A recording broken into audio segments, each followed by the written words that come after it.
अस्सलाम वालेकुम स्टूडेंट्स। आज हम स्टार्ट करेंगे चैप्टर 6 के MCQs bad and doubtful dates. थोड़ा सा टफ एमसीक्यूज हैं इसमें। 18 टोटल एमसीक्यूज हैं, ठीक है। और लेट्स स्टार्ट।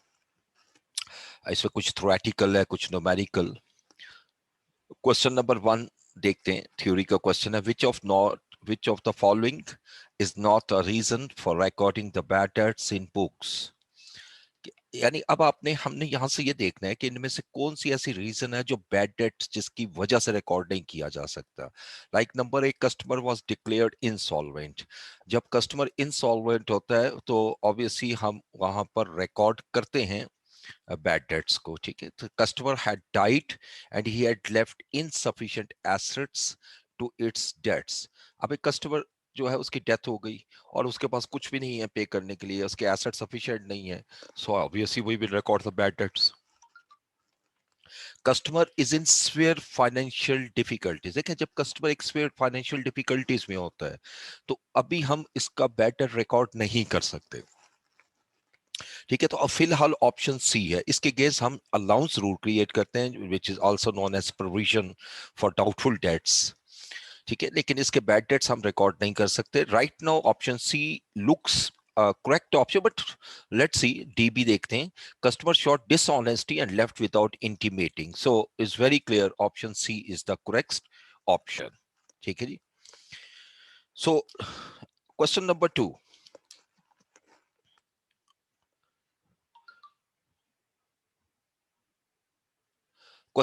देखते हैं। Which of the following is not a reason for recording the doubtful debts in books? कि जब हमने डाउटफुल डेट्स रिकॉर्ड करने हैं, इनमें से कौन सी रीजन नहीं है for recording the doubtful debts. Number 1, customer is in severe financial difficulties. जब कस्टमर स्वेयर फाइनेंशियल डिफिकल्टीज में, अभी हमने डिस्कस किया क्वेश्चन नंबर 1 में, तो वहां पर भी हमने देखा, उस वक्त भी मैंने आपको बताया कि ये इसका डाउटफुल डेट क्रिएट करेंगे। Then customer was declared bankrupt, it is not a reason. इसके जब बैंकरप्ट हो जाएगा तो डाउटफुल डेट्स नहीं होगा, वो बैड डेट्स होगा। सो ऑप्शन सी देखते हैं। Customer took too long to pay its debts. अगर कस्टमर डिले कर रहा है पेमेंट्स को तो हम उसको बैड डेट्स रिकॉर्ड नहीं कर सकते, ठीक है। अलबत्ता डाउटफुल डेट्स है तो ये भी मेरा आंसर नहीं बनेगा, क्योंकि इस क्वेश्चन में मैंने उस रीजन को आइडेंटिफाई करना है जो डाउटफुल नहीं है, जो कि ऑप्शन बी अभी तक है। Even option D, customer facing operational difficulty like strike etcetera, क्योंकि ऐसी सिचुएशन आती है तो तब भी डिले इन पेमेंट होती है, लेकिन अभी सूरत में भी डाउटफुल क्रिएट करेंगे, डाउट यानी ये डाउटफुल डेट्स ही कहलाएगा। तो B is not a doubtful debts, so option B is the correct option. Question number 3, which of the following accounting concepts allows us to record allowance for doubtful debts even the loss has not occurred? यानी जब doubtful debts होते हैं तो अभी loss तो नहीं हुआ होता, एस्टिमेटेड लॉस होता है, तो फिर भी हम अकाउंटिंग में इसको रिकॉर्ड करते हैं एज अ लॉस। तो क्यों करते हैं, क्या रीजन है? Option A prudence, option B substance over form, C going concern, D accrual. Prudence concept is the correct answer, क्योंकि prudence कहता है कि losses shall be recorded when occurred, यानी when it comes to our knowledge it should be recorded. So A option is the correct option. So अब इसके बाद जो question है वो ज्यादा न्यूमेरिक नजर आएंगे। Question number 4, a customer who owed rupees 50,000 was declared bankrupt and it is expected that 20% shall be recovered from him as a final settlement. 50,000 आपने कस्टमर से लेने थे और वो bankrupt हो गया, लेकिन हम एक्सपेक्ट कर रहे हैं कि 20% हमें रिकवर हो जाएगा। अब इसकी डबल एंट्री हमने क्या बनानी है? देखिए, bad and doubtful date expense debit करेंगे और क्रेडिट रिसीवेबल। एंट्री बिल्कुल ठीक है, लेकिन अमाउंट रॉन्ग है, क्योंकि 20% तो रिकवर हो जाएगा, तो मेरे बैड और डाउटफुल डेट्स जो है वो 40,000 होंगे, ठीक है। So option B, yes, bad and doubtful debts expense debit और credit receivable account, this is the correct option ठीक है बी। लेकिन फिर भी सी देखते हैं इसमें क्या मिस्टेक है। Bad and doubtful debts expense entry ये भी ठीक है लेकिन 10,000 ये गलत हो गई। और डी रिसीवेबल कंट्रोल डेबिट और बैड डेट क्रेडिट ये बिल्कुल गलत एंट्री है। Option B is the correct option. So question number 5, receivable control showed balance of rupees 250 at the start of the year and rupees 3,000 300,000 at the end of the year. ठीक है, company's policy was changed from 4% 5% to 4% for creating allowance for doubtful debts. What entry should be passed at the end of the year? देखिए receivable control का balance मेरा opening 250,000 था और and पे 300,000 है। Company की पॉलिसी 5% से 4% हो गई। यानी अगर मैं ओपनिंग अलाउंस निकालूं तो 250,000 का 5% 12,500, क्लोजिंग अलाउंस निकालूं तो 300,000 का 4% 12,000। इसका मतलब है कि ओपनिंग अलाउंस ज्यादा था, क्लोजिंग अलाउंस कम है 500 से। तो इट मींस कि allowance was declined by 500, there is decrease in allowance। तो decrease in allowance की एंट्री क्या हमने पढ़ी हुई है कि डेबिट करेंगे अलाउंस को क्योंकि अलाउंस कम हो रहा है और क्रेडिट करेंगे bad and doubtful debts expense. तो option A is not a correct option. Option B is not a correct option क्योंकि मुझे अलाउंस को डेबिट करना है। So option C is again not a correct option क्योंकि तीनों में bad and doubtful debt debit हो रहे हैं, जबकि यहां पर अलाउंस डेबिट होगा और बैड डेट्स क्रेडिट होगा, which is option number D, that is correct option. Question number 6, receivables at start of year was 100,000 and allowance for doubtful debts was rupees 5,000.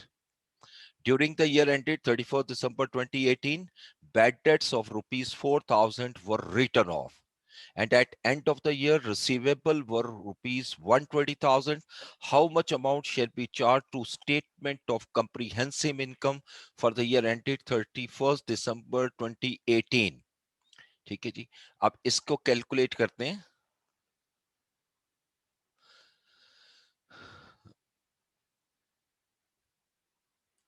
ठीक है जी, इसको मैं यहां ले आता हूं।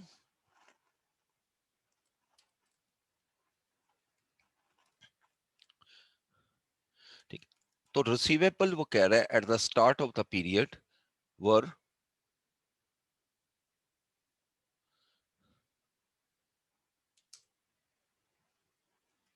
now you can see receivable at start of the year were 100,000, allowance for doubtful debts was 5,000.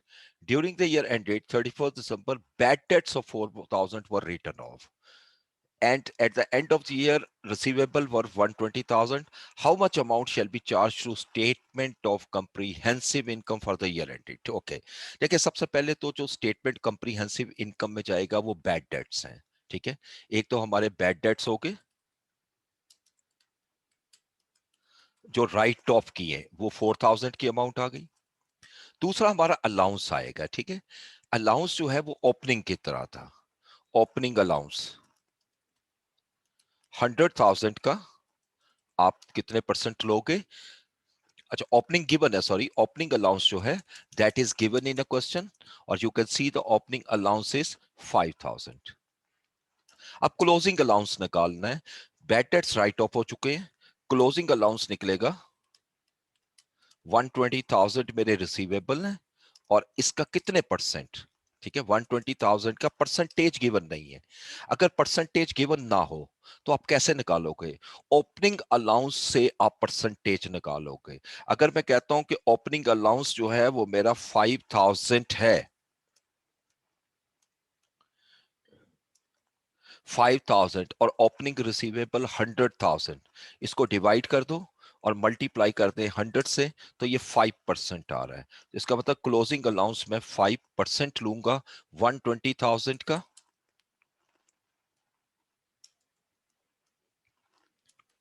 120,000 into 5%, ये आ गया 6,000। तो ये there is increase in allowance, increase in allowance, allowance increase हो रहा है मेरा 1,000 से। तो जो इंक्रीज इन अलाउंस है वो भी मेरा चार्ज होगा एसओसीआई को। तो टोटल जो अमाउंट एसओसीआई को चार्ज हो रही है दैट इज 5,000। तो ये मेरा करेक्ट ऑप्शन है 5,000। नाउ लेट्स सी कि हमारा आंसर कौन सा बनेगा। 5,000 is our answer. Option C. ये 5,000, so option C is the correct option. That is. I think आप समझ गए होंगे इस कैलकुलेशन को, ये बड़ी सिंपल सी कैलकुलेशन थी। क्वेश्चन नंबर 7, अगेन न्यूमेरिक आ रहा है। Receivable at the start of the year was rupees 150,000 and company's policy is to create allowance of 4% on a receivable balance. During the year ended 31st December 2018, bad debts of 5,000 were written off and 3,000 were recovered from customer whose account was written off in 2017. ये bad debt recovered आ गया. At end of the year, receivable balance 160. Company's policy remained intact. How much net income shall be charged to SOCI? ये similar question है. सिर्फ इसमें एक फर्क ये आ रहा है कि आप इसमें से बैड डेट रिकवर्ड भी लेंगे। ठीक है, अगर ओपनिंग रिसीवेबल 150,000 है और अलाउंस 4% है तो 150,000 का 4% लीजिएगा तो ओपनिंग अलाउंस आ गया मेरा 6,000, राइट।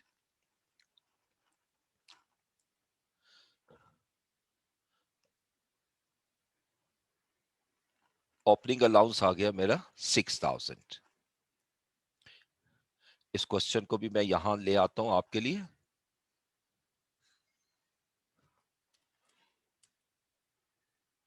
दिस वन,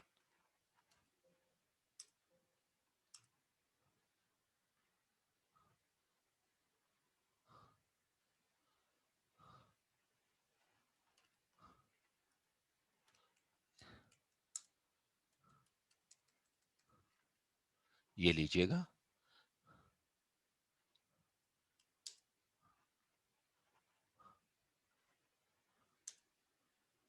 ठीक है जी। अब वो कह रहे हैं जी कि रिसीवेबल जो है ये हमारे साल के शुरू के, आप देख सकते हैं 150,000 थे, 150,000।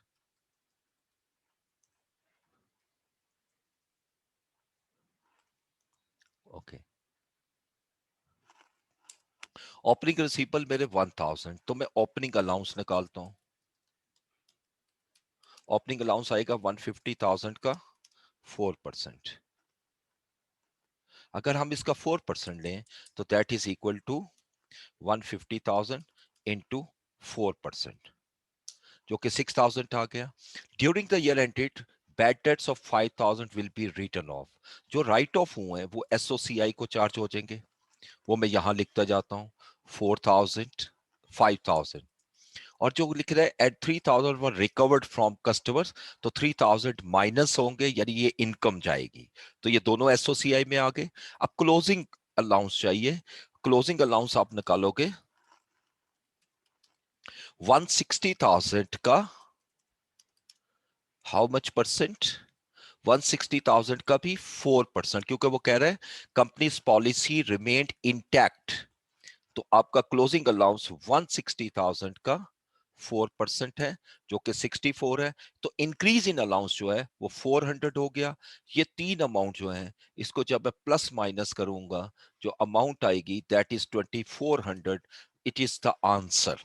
ठीक है, ये मेरा करेक्ट आंसर होगा। नाउ लेट्स सी कौन सा करेक्ट आंसर है। ऑप्शन ए 2,400 जो अभी आपने कैलकुलेट किया, this is the answer, option A. Now come to move to the question number 8. Balances of receivable and doubtful debts were 200,000 and 10,000. ये opening balance आ गया. During the year ended 30th June 2018, no bad debts were written off. यहाँ कोई bad debt write off नहीं हो रहा. However, as at 30th June 2018, it was discovered that customer who owed rupees 8,000 was declared bankrupt. ठीक है, ये साल के एंड पे हो रहा है, and only 30% shall be expected to recover from his state. तो इसके केस में बैड डेट रिकॉर्ड करूंगा। ये बैड डेट मेरे रिकॉर्ड होंगे as at June 30, 2018। Receivable balance before making adjustment, यानी ये वाले राइट ऑफ करने से पहले 225 है। How much charge shall be charge to statement of comprehensive income for the year ended 30 June 2018। So इसको भी कैलकुलेशन कर लेते हैं जी। अगेन एक्सेल में आएंगे।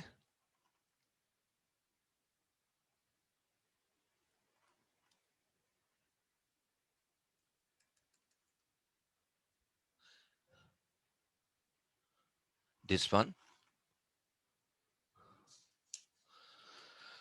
ओके। अब क्वेश्चन यहां सॉल्व करते हैं अगेन।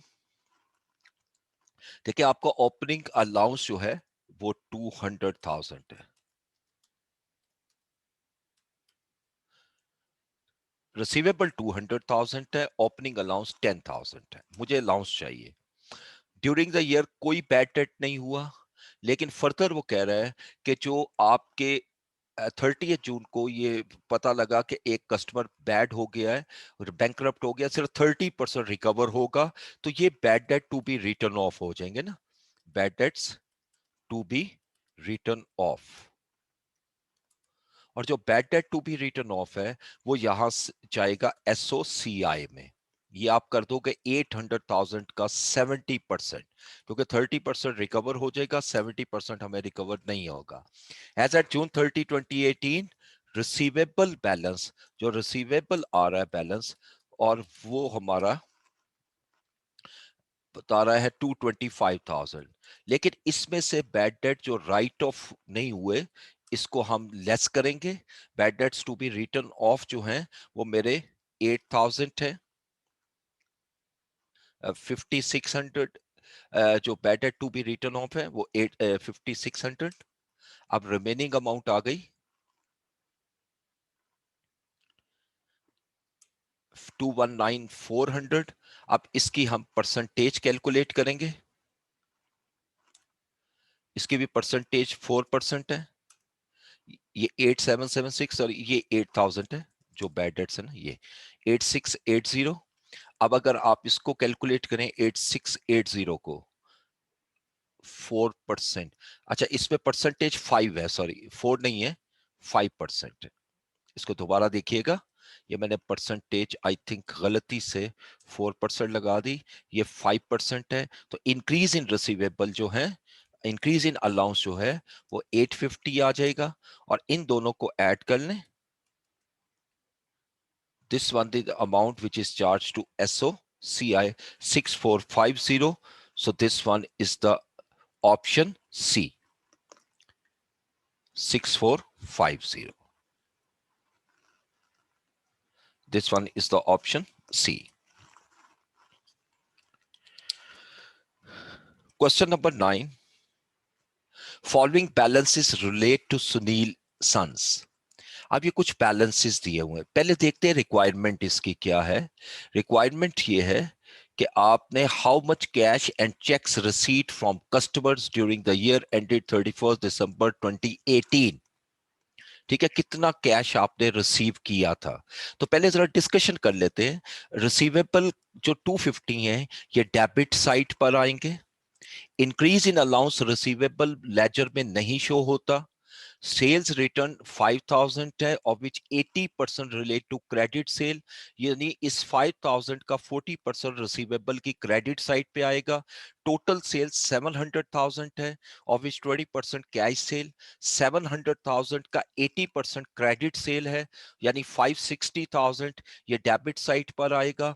चेक डिसऑनर्ड, जो ये वो चेक है जो आपको रिसीव हुए तो अब डिसऑनर हो गए, ये भी डेबिट साइड से आएंगे कि जब चेक डिसऑनर होता है तो आपकी वो अमाउंट आपके लिए दोबारा रिसीवेबल हो जाती है।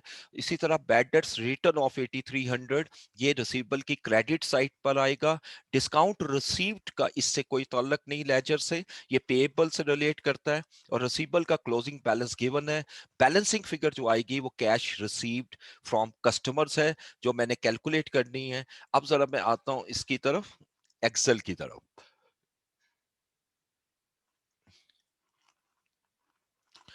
अब इसी को कॉपी कर लेते हैं, दिस वन।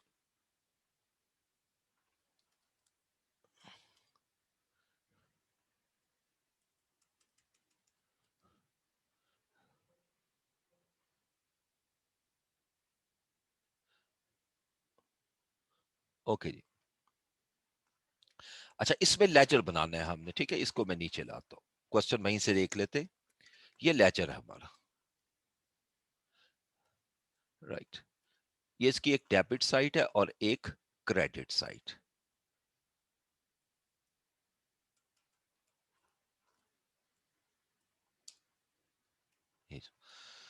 ठीक है जी, this one is the ledger of receivables.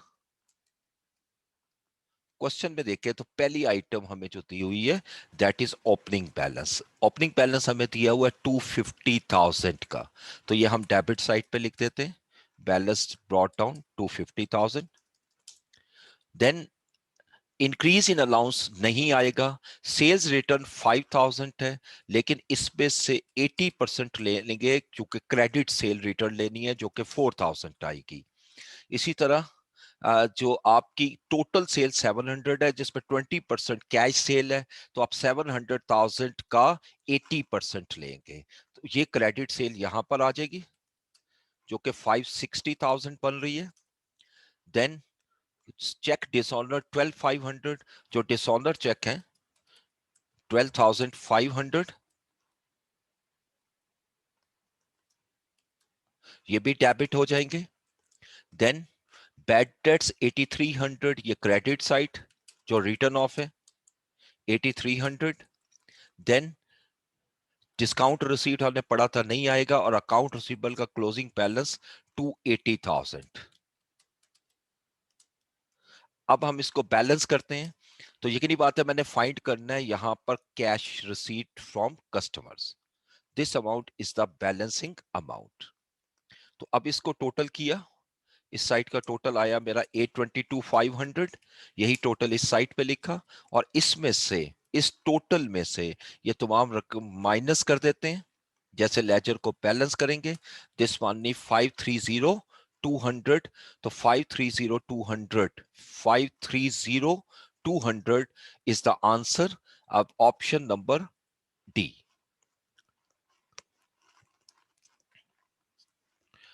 Question number 10।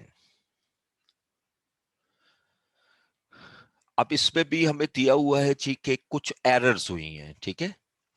Receivable balance at the end of year was rupees 250,000. However, in reviewing the account, it was discovered following transaction were wrongly entered in receivable ledger. ये दो transaction, तीन transaction गलत record हुई हैं। What will be the corrected receivable balance at the end of year? देखिए, आपका जो receivable balance है वो इस वक्त 250,000 है। जब मैं इन एंट्रीज को करेक्ट करूंगा तो या रिसीवेबल इंक्रीज होगा या रिसीवेबल डिक्रीज होगा या कोई इफेक्ट नहीं आएगा। तो ये जरा साथ साथ हम ट्रांजैक्शन लेते हैं। इस वक्त मेरा रिसीवेबल का बैलेंस जो है वो 250,000 है। पहली एंट्री में देखिएगा, bad debts, first entry, bad debts recovered of 5,000 were wrongly included in cash receipt from credit from debtors. ये चीज देख लीजिएगा आप। देखें, आपको ये कैश रिसीव हुआ है, इसमें गलती से उसने ये 5,000 की अमाउंट जो है वो शामिल कर ली है। अब इस अगर मैं इसमें से 5,000 लेस करूं तो रिसीवेबल बैलेंस खुद ब खुद इंक्रीज हो जाएगा, ठीक है, क्योंकि ये अमाउंट ज्यादा लिखी गई है। तो मैं जब करेक्ट करूंगा तो 5,000 की अमाउंट इंक्रीज हो जाएगी। सेकंड कहता है decrease on allowance of 7,500 was wrongly credited in receivable ledger। देखिए, इंक्रीज या डिक्रीज इन अलाउंस जो है वो रिसीवेबल लेजर में शो ही नहीं होता, लिहाजा ये 7,500 गलती से क्रेडिट हो गया है, इसको डेबिट करें। जब डेबिट करूंगा तो ये बैलेंस इंक्रीज हो जाएगा, ठीक है। उसके बाद discount allowed of ₹2,200 was not entered in receivable ledger. पहले इतने हिस्से को करते हैं, डिस्काउंट अलाउड रिकॉर्ड ही नहीं हुआ। जब मैं डिस्काउंट अलाउड रिकॉर्ड करूंगा तो रिसीवेबल बैलेंस माइनस हो जाएगा। लेकिन आगे लिखते हैं rather discount received was wrongly debited in receivable ledger by 1700। Discount receive तो आना ही नहीं चाहिए, गलती से डेबिट हो गया, इसको भी क्रेडिट कीजिएगा। जब क्रेडिट करेंगे तो ये भी 1700 माइनस हो जाएगा। अब इन सबको प्लस माइनस करके दोबारा बैलेंस निकाल लेते हैं एंड दैट बैलेंस इज 258,600। ठीक है, so 258,600 is my option number B. ये आप देख सकते हैं 258,600 that is the correct option, this one. अब क्वेश्चन नंबर 11 में आएंगे। The Tipu's receivable ledger balance at 30th June 2018 was 330,000 before making the following adjustment। ठीक है, ये रिसीवेबल का बैलेंस है। अब ये कुछ एडजस्टमेंट्स हैं जो रिकॉर्ड जो है वो नहीं हुई या एडजस्ट नहीं हुई, और उसके बाद वो लिखता है what will be the corrected balance of receivable and allowance which should be shown in the statement of financial position as at 30th June 2018। तो आइएगा पहले रिसीवेबल का बैलेंस लेते हैं। क्लोजिंग बैलेंस, रिसीवेबल का क्लोजिंग बैलेंस जो हमें दिया हुआ है दैट इज 330,000, राइट। यहां पे ले लेते हैं रिसीवेबल का क्लोजिंग बैलेंस हमें दिया हुआ है 330,000। ओके, आगे लिखते हैं Tipu had identified that NM enterprises debt of 8500 should be return off. मैं इसको राइट ऑफ करूंगा, जब राइट ऑफ करूंगा तो रिसीवेबल बैलेंस कम हो जाएगा। Then Tipu intends to make 100% allowance again receivable of 15,000 from Raja and Company। ये स्पेसिफिक कस्टमर का बैलेंस है, वो भी माइनस होगा 15,000। और उससे आगे लिखते हैं Tipu's policy is to create general allowance of 5% of receivable balance whereas opening allowance was 22,100। तो अब पहले इसका अलाउंस देखते हैं। पहले यहां तक टोटल करेंगे, टोटल आएगा 306,500। Yes yes, you can see here 306,500। अब मैंने इसके अगेंस्ट अलाउंस क्रिएट करना है, पहले जनरल अलाउंस क्रिएट करते हैं। जनरल अलाउंस क्या होगा, इस अमाउंट का 5%, 15,325। अब स्पेसिफिक अलाउंस क्रिएट करेंगे 15,000 का। ठीक है, इन दोनों को ऐड कर लें, ये मेरा क्लोजिंग अलाउंस आ गया 30325 क्लोजिंग अलाउंस। अब क्वेश्चन की रिक्वायरमेंट देखिएगा, what will be the correct balance of receivable and allowance that should be shown in statement of financial position. देखिए स्टेटमेंट ऑफ फाइनेंशियल पोजीशन में तो यही शो होना 30325। ठीक है, अब करेक्टेड बैलेंस मुझे चाहिए रिसीवेबल का। ये जो स्पेसिफिक अलाउंस है ये सिर्फ कैलकुलेशन के लिए लिया था, तो जो करेक्ट बैलेंस अगर आपने निकालना है तो 330 में से 8500 लेस कर दो, तो ये रिसीवेबल का करेक्टेड बैलेंस है 321,500 जो स्टेटमेंट ऑफ फाइनेंशियल पोजीशन में शो होगा, और क्लोजिंग अलाउंस 30325 हमारा शो होगा। ठीक है, तो ये आंसर देखिएगा आप, you can see the option C 321,500 and 30325। ठीक है, so now come to the question number 12। ये सेम वही क्वेश्चन है लेकिन इसमें रिक्वायरमेंट डिफरेंट है। सेम वही क्वेश्चन है, हम सिर्फ रिक्वायरमेंट देखते हैं, और रिक्वायरमेंट ये है कि how much amount shall be charge to SOCI. हमने एसओसीआई को कितनी अमाउंट चार्ज करनी है। ठीक है, तो उसी की तरफ आता हूं। इसी ये कैलकुलेशन जो हमने की है, देखिए इसमें से ये जो 8500 की अमाउंट जो राइट ऑफ की है ये भी एसओसीआई में जाएगी। इसके अलावा फर्दर वो लिख रहा है जी कि अलाउंस ओपनिंग 22,100 था, 22,100। तो ओपनिंग और क्लोजिंग अलाउंस जो है उसका डिफरेंस ले लीजिएगा, इंक्रीज इन अलाउंस, इसमें से ओपनिंग अलाउंस लेस कर दें, ये इंक्रीज इन अलाउंस है, और ये बैड डेट्स हैं, इन दोनों को ऐड कर लें, that is my correct answer. इन दोनों को ऐड किया, ये अमाउंट मेरी एसओ सीआई को जानी चाहिए 16725, which is the option B.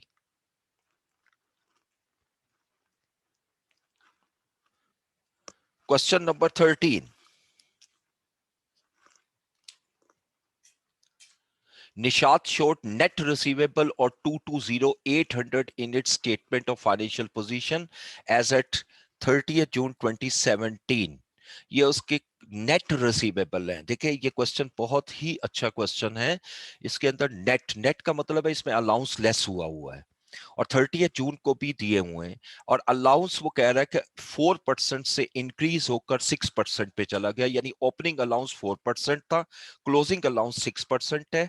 Bad debt return off during the year 6,000 के बैड डेट आपने राइट ऑफ किए। How much amount should be charge to SOCI, ठीक है, इसमें थोड़ी सी कैलकुलेशन डिफरेंट है, लेकिन ये लिख रहा है SOCI for the year ended in relation to increase in allowance. सिर्फ मुझे इसमें इंक्रीज इन अलाउंस कैलकुलेट करना है, ठीक है। तो पहले तो देखिएगा ओपनिंग अलाउंस जो दिया हुआ है वो नेट, नेट कितना है? ओपनिंग अलाउंस नेट दिया हुआ है 220,800 और क्लोजिंग अलाउंस मुझे नेट चाहिए, नेट दिया हुआ है 244,400, लेकिन मुझे कैलकुलेट करना है ग्रॉस, ग्रॉस कैलकुलेट करना है। और इस पर ओपनिंग अलाउंस वो कह रहा था 4% था और इंक्रीज होकर अब ये 6% पर आ गया, 6% पे। तो अब मैंने ग्रॉस अप कैसे करना है, देखें 22,800, ये जो अमाउंट है ये 96% है। मैंने इसको 100/96 किया, क्योंकि 4% लेस कर दो, ये ओपनिंग ग्रॉस अमाउंट आ गई। इसी तरह क्लोजिंग जो ग्रॉस अमाउंट है, ये अमाउंट गलत लिखी गई 244,400, इस पे 6% अलाउंस है, तो इसका मतलब ये 94% है। तो मैं इसको 100/94 कर दूंगा तो क्लोजिंग अलाउंस आ जाएगा। अब इन दोनों का डिफरेंस ले लेते हैं, दिस इज 30,000, ठीक है। और एक बार तो आप फिर कैलकुलेट करते हैं इसमें, 220,800 आपका नेट रिसीवेबल ओपनिंग है और 22,400 क्लोजिंग है। अलाउंस 4% से 6% पर आ गया। Bad debts return off 6,000, how much amount charge to SOCI for the year ended 30th June 2018 in relation to increase in allowance, ठीक है। इसमें अलाउंस जो इंक्रीज होगा ये 4% लिया हमने, तो ये अमाउंट आई, 6% ये अमाउंट आई, तो ये इंक्रीज इन अलाउंस जो आ रहा है वो 30,000 है। और इस क्वेश्चन के जो आंसर्स है उसमें मिस्टेक है, तो इसका जो करेक्ट आंसर है वो मैंने आपको बता दिया, दैट इज 30,000, ठीक है जी। नेक्स्ट आइएगा, क्वेश्चन नंबर 14।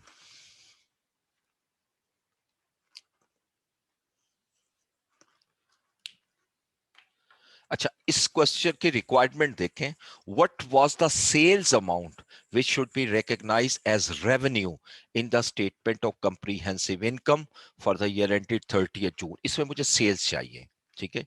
सो वो लिख रहा है account receivable net of allowance was 66,500 on 1 जुलाई 2017। ये रिसीवेबल लेजर को यूज करते हैं, यहां से निकल आएगी, ठीक है। ये मैं सारा डिलीट करता हूं। पहले रिसीवेबल का ओपनिंग बैलेंस लाइएगा, ये 66,500 लेकिन नेट है, नेट ऑफ अलाउंस, और अलाउंस है 5%। मुझे ग्रॉस अमाउंट चाहिए, तो बैलेंस ब्रॉट डाउन कैसे कैलकुलेट करेंगे, 66,500 इंटू 500/95, ये 70,000 ओपनिंग बैलेंस आ गया, और क्लोजिंग बैलेंस 76,000 है, ये भी नेट है। इसको भी क्रॉस अप कर देते हैं, is equal to 80,000 into 100/95, 100 by, sorry 80,000 नहीं है, 76,000 है।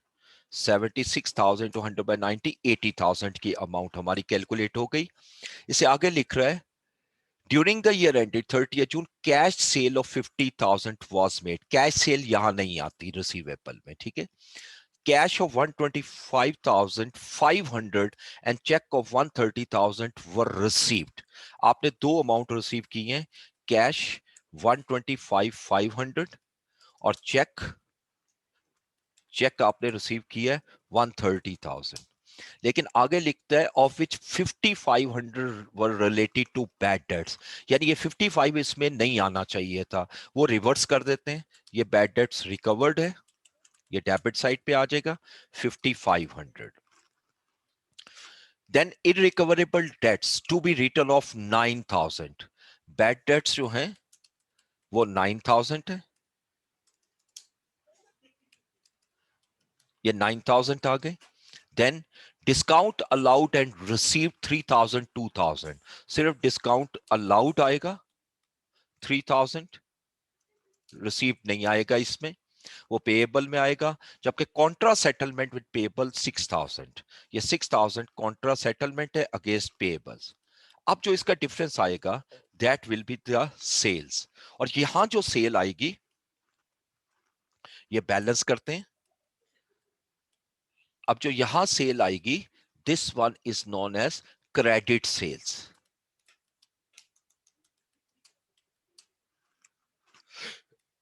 इस अमाउंट से ये दो अमाउंट लेस करते हैं, 278,000 मेरी क्रेडिट सेल आ गई।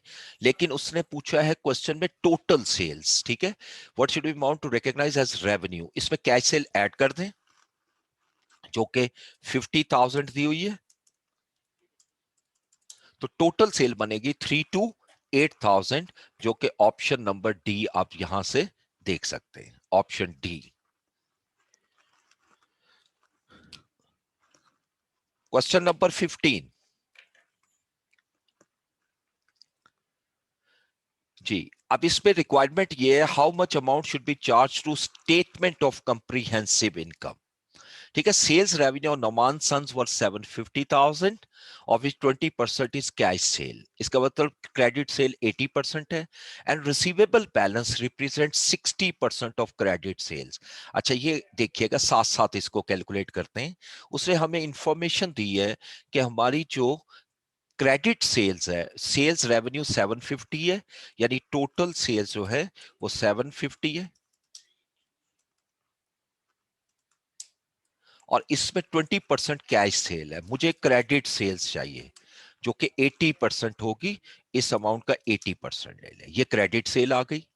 फर्दर वो कहता है जी receivable balance represent 60% of credit sales, यानी अकाउंट रिसीवेबल जो है वो इस अमाउंट का 60% है, ये अकाउंट रिसीवेबल आ गया। Noman Sons has created specific allowance of rupees 6,000 and general allowance of 3%। अब उसने 3% स्पेसिफिक अलाउंस 6,000 क्रिएट किया, स्पेसिफिक 6,000, इसमें से माइनस कर देते हैं 6,000, बाकी मेरे पास रह गया इस अमाउंट में, इस अमाउंट को माइनस करें 354। अब जनरल अलाउंस पहले निकालते हैं।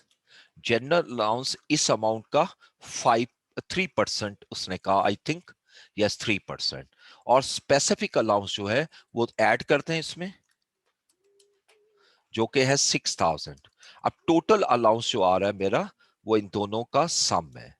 This is the allowance, this amount plus this amount 16,620, this is closing allowance।